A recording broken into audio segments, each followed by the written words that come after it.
in the shallows of a little stream which fed Lake Manitou. I remember thinking that perhaps we had gone far enough in that direction.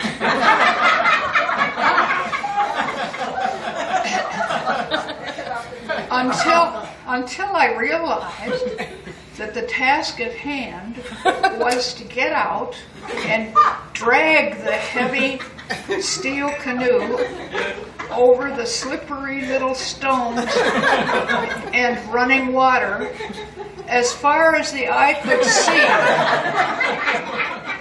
in order to discover whether there was deeper water ahead.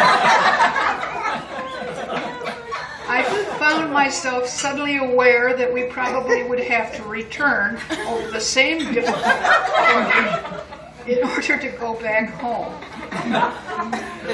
To be honest, I don't remember anything more about the rest of that trip.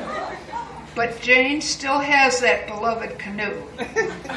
Perhaps it is older than she is now.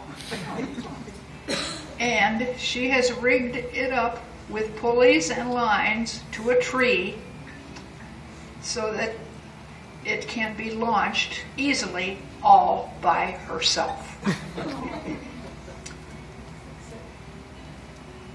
Just a year ago, we explored a number of deeper, peaceful passageways among those same reeds and saw red-winged blackbirds in abundance.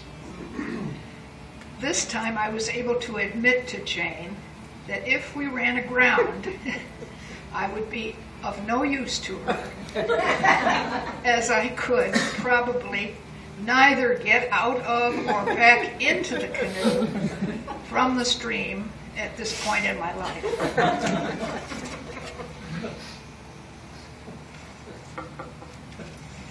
I have many happy memories of going to Lake Manitou, as many of you do, but I would like to rush on with you and talk about 6 short examples from our trips far and wide. I want to talk about examples of traveling and learning from Jane. She is a born teacher, and it's too bad that there weren't more 5th graders that could have had her, as well as, of course, being a student herself. Sample number 1. If you are with her and decide to join a choral group that plans to sing Mozart's Requiem in Russia, she will bring the tape and score and see that you practice in the car all the way from Chicago to New York City. Of course, your diligence is amply rewarded when you go to the first rehearsal of the group. Sample number 2. Say you visit Cape Town in South Africa. You should take a taxi cab, clear down south, several miles from the city, as far as the road goes, to the Cape of Good Hope. The place was desolate and windy and uninhabited. This was not a public tour.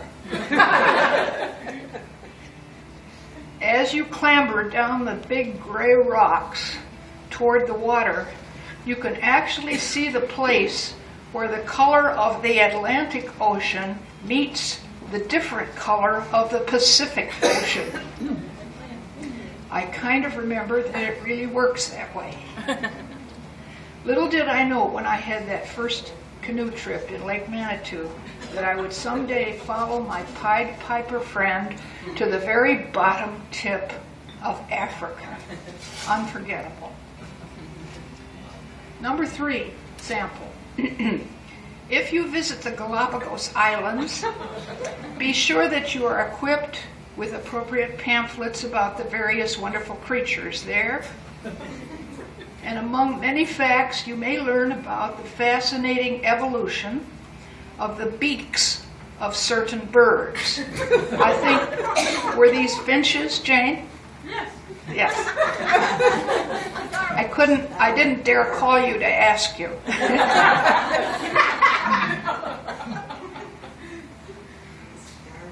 The beaks developed into points or hooks or curls, which enabled the birds to eat whatever they could find on the islands. Seriously, that gave me a real understanding of what Darwin was all about.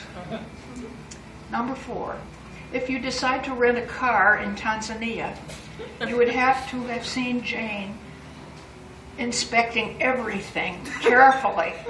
Tires, lights, brakes, windows, locks. I was really impressed. And we had no difficulty with it.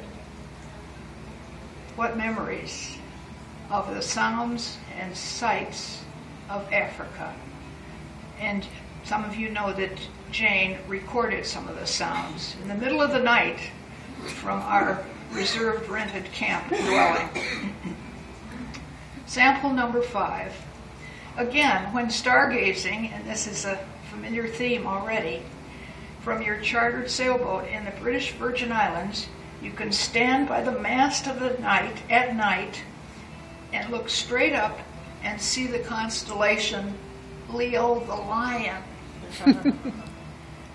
And of course, Jane also knows the navigation stars like Betelgeuse and Arcturus, and she'll tell you that it's at the end of the handle of the Big Dipper, or with Sirius that it's being pointed by Orion's belt, and that little puff ball up there is the Pleiades.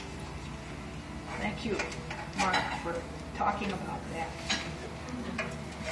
Number 6, and finally, if you are snorkeling across a quiet, sandy bottom near St. John's in the American Virgin Islands, and a huge flat portion of that sandy bottom suddenly rises up beneath you and quietly swims along,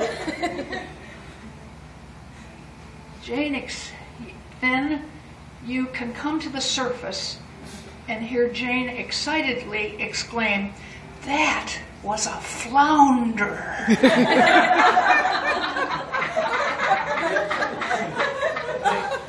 If ever flounder appears on a menu nowadays, I always order it. And so we have our traveling Jane, a true scientist and explorer. She's quick to laugh at herself, but she's intrepid, curious, and knowledgeable. She is surely going to have more adventures ahead, and who knows what they'll be. She's done the Alaska Highway and the Siberian Railway. Maybe the Antarctic might catch her fancy. And we will enjoy her stories. If you've never heard about her up-close personal encounter with a real whale, ask her sometime.